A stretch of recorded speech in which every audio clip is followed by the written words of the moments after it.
이제 곧 새학년, 새학기가 이제 시작이 되죠.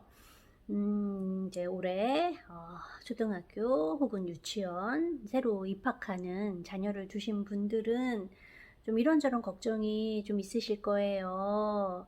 학교에 혹은 기관에 적응을 잘 할 수 있을까? 공부는 잘 따라갈까? 뭐 이런저런 걱정 있으실 수 있는데, 이제 어린 자녀 같은 경우에는 사실 공부에 대한 걱정보다 이렇게 기관 생활을 시작을 하게 되었을 때 이제 가장 부모님들이 많이 걱정하시는 거는 또래 관계예요. 요새는 이제 외동이들이 좀 워낙 많다 보니까 이렇게 형제 자매 관계에서 서로 뭐 부딪히고 함께 놀고 그러면서 자연스럽게 사회성 기술을 습득할 수 있는 그런 기회를 갖지 못한 그런 외동이들이 아무래도 많잖아요. 그래서 이렇게 그냥 맨날 어른하고만 지냈는데 학교 가서 혹은 유치원 가서 또래들과 잘 지낼 수 있을까 하는 그런 걱정 많이 하시죠. 또래 관계에서 어려움을 보이는 아이들을 이제 크게 두 가지 유형으로 보면, 첫 번째 유형은 또래 관계 자체를 시작을 못하는 아이. 그러니까 지나치게 이제 수줍음이 많거나 좀 낯가림이 심하거나 그래서 먼저 친구에게 다가가거나 놀이에 끼지 못하는, 그래서 관계 자체가 시작이 안 되는 그런 아이들이 있고, 이제 또 다른 또래 관계에 어려움을 보이는 유형은 또래한테 다가가기는 되게 잘하는데 이제 유지가 안 되는 아이. 뭐 자기 멋대로 하려고 한다거나 조금 분쟁이 생기면 주먹이 먼저 나간다거나 이런 것들 때문에 이제 처음에 친구랑은 사귀었지만 이제 곧 깨지게 되는 이제 이런 아이들이 이제 있을 수 있어요. 그런데 오늘은 이 중에서 또래 관계 시작이 안 되는 아이, 그 아이들이 이런 새 기관, 학교에 적응하는 것을 도와주려면 부모님들이 어떤 것에 신경을 쓰면 좋을지 그 이야기를 좀 해보려고 합니다. 수줍음이 많아서 또래에게 먼저 다가가지 못하는 아이들의 경우에는 사회적 욕구, 그러니까 또래와 친하게 지내고 싶고 같이 놀고 싶은 욕구는 되게 많지만 시작이 안 되기 때문에 이런 관계 경험을 하지 못하게 되는 경우들이 정말 많아요. 이렇게 뭔가 또래 관계 자체를 경험을 못하게 되면 처음에는 나도 친구 갖고 싶어, 친구와 정말 잘 놀고 싶어 이런 욕구가 있었지만 점차 이러한 욕구도 감소하게 돼요. 그러니까 뭐 아이고 되지도 않는데 내가 그걸 계속 생각해 봤자 아이고 나만 스트레스 받아 뭐 이런 심리가 작용을 하는 거죠. 그러면서 아이들은 날 좋아하지 않아. 만일 내가 다가가도 그 아이들은 나를 거절할 거야. 이렇게 또 생각을 하게 되면서 아예 또래 관계 자체를 시작을 하지 않고 외톨이로 지내게 되는 경우들이 있어요. 그래서 이제 부모님들 대부분은 이 문제의 심각성을 알고 계시고, 그래서 또래 관계를 만들어줘야겠다 이런 마음에 뭐 친구를 초대하거나 그래요. 그래서 이제 맛있는 간식도 준비해 놓고 장난감도 이렇게 놓고 이제 친구 초대해서 그럼 둘이 재밌게 놀아. 그리고 이제 문 닫고 나가죠. 그런데 한 15분, 20분 지나면 이제 거기 들어갔던 애가 그냥 문 열고 나올 수 있어요. 재미없어 나 집에 갈래요 하거나 자꾸 아줌마랑 논다고 막 하기도 하고, 우리 애는 그냥 꺼다 놓은 보릿자루 같이 그냥 가만히 앉아 있거나 혼자 구석에서 뭐 책을 보거나 그냥 혼자 놀거나, 그래서 이제 그 모습을 보면 이제 부모님이 이제 막 아우 여기가 그냥 답답하고 쟤는 친구를 갖다 바쳐도 어떻게 저렇게 못 놀아 이런 생각 하시게 될 수 있죠. 그런데 이렇게 아이한테 뭐라 할 건 아니에요. 왜냐면은 이런 아이들 자체가 진짜 나도 막 어떻게 하고 싶은데 그 용기가 안 나는 거거든요. 만일 함께 하는 아이가 굉장히 사회성이 좋은 아이여서 이 아이에게 자연스럽게 다가가서 아, 너 이거 해, 나 좀 도와줘, 막 이렇게 적극적으로 뭐 유도를 하면 함께 놀 수 있을 거예요. 하지만 유아기나 뭐 초등학교 1학년, 2학년 아이들이 그런 어떤 사회성 기술, 타인을 배려하면서 점진적으로 다가가는 그런 사회성 기술을 갖춘 아이들은 별로 없어요. 그냥 자연스럽게 같이 놀아야 돼요. 내가 이거 만지면 쟤도 와서 뭐 하냐 이러면서 같이 놀아야 되는데 쟤는 그걸 하지 않거든요. 그러면은 쟤는 나랑 놀기 싫은가 봐 라고 생각해서 이제 그 아이도 더 이상 이 아이에게 관심을 보인다거나 함께 놀려는 생각을 하지 못하게 돼요.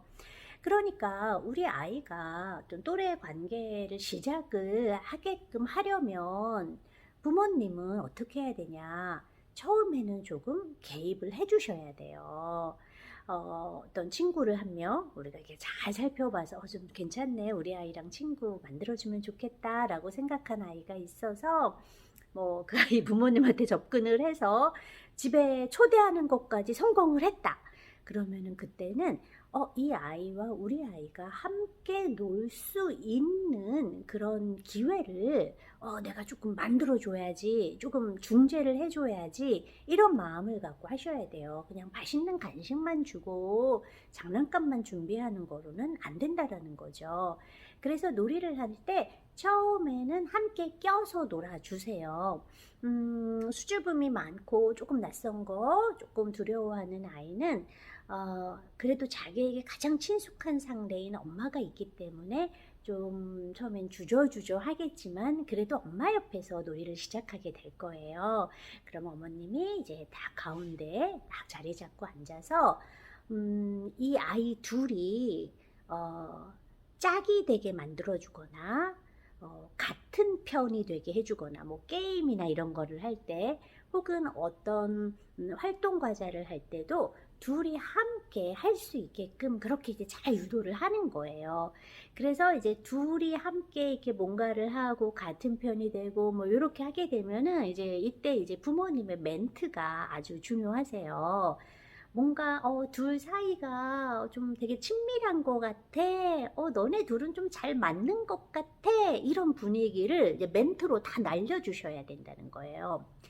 누군가에게 호감을 갖고 누군가와 친구가 되는 거, 그건 전 세계적으로 어떤 한 가지 원리가 작동을 하는데 바로 그게 유사성의 원리. 그러니까 비슷한 사람끼리 친해진다. 그래서 뭐 끼리끼리 뭐 이제 요런 말도 있잖아요. 그래서 아이들은 우리 둘 사이에 뭔가 유사점이 있는 것 같아 라고 생각하게 되면 상대에게 훨씬 호감을 느끼게 돼요. 그러니까 엄마가 혹은 아빠가 이렇게 아이 둘이서 놀 때는 너희 둘이 되게 비슷한 점이 있구나. 어머, 둘 다 파란색을 좋아하는구나. 어유, 둘이 그냥 마음이 딱 맞네. 뭐 이런 식으로 너네 둘 사이에는 뭔가 연결고리가 있어 보여 라는 것들을 말로 막 강조를 해주시는 거예요. 그러면 어머, 쟤도 그래? 쟤도 터닝맨 카드 좋아해? 나도 그거 좋아하는데? 아, 쟤도 태권도 쟤도 노란띠야? 나도 노란띠인데? 뭐 이러면서 이제 서로 이제 유대감을 갖게 이제 되는 거죠.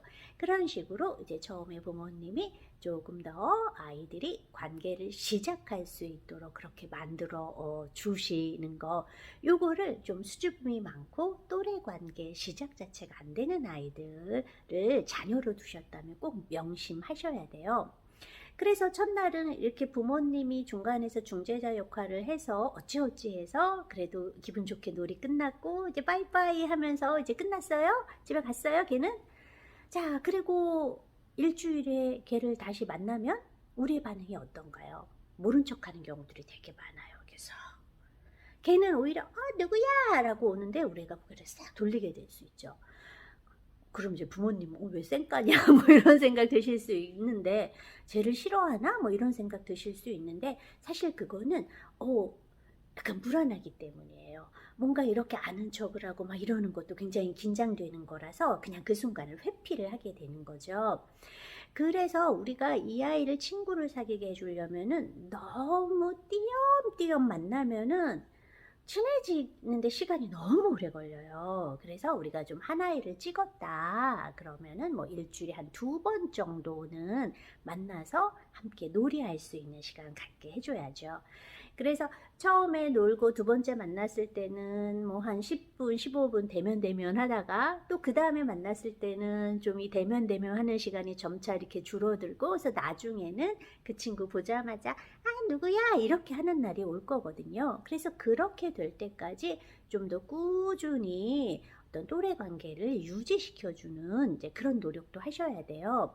그리고 이렇게 좀 수줍음이 많고 좀 시작이 어려운 아이들 같은 경우에는 처음에 동시다발적으로 너무 여러 애와 만나게 하고 놀게 하면 사실 약간 스트레스를 받아요. 적응력이 조금 떨어지는 아이기 때문에 나 이 애한테 아직 적응이 안 됐는데 또 새로운 애, 또 새로운 애. 사실 사람은 다 제가 조금씩 다르잖아요. 각기 다른 애한테 그냥 계속 뭔가 자기가 맞춰야 되거나 그거를 신경 쓰게 되면은 피곤해 라는 생각이 들어서 아이 나 안 놀 거야, 나 안 나갈 거야 이렇게 될 수 있어요. 그래서 처음에는 조금 한 애한테 한 애를 집중적으로.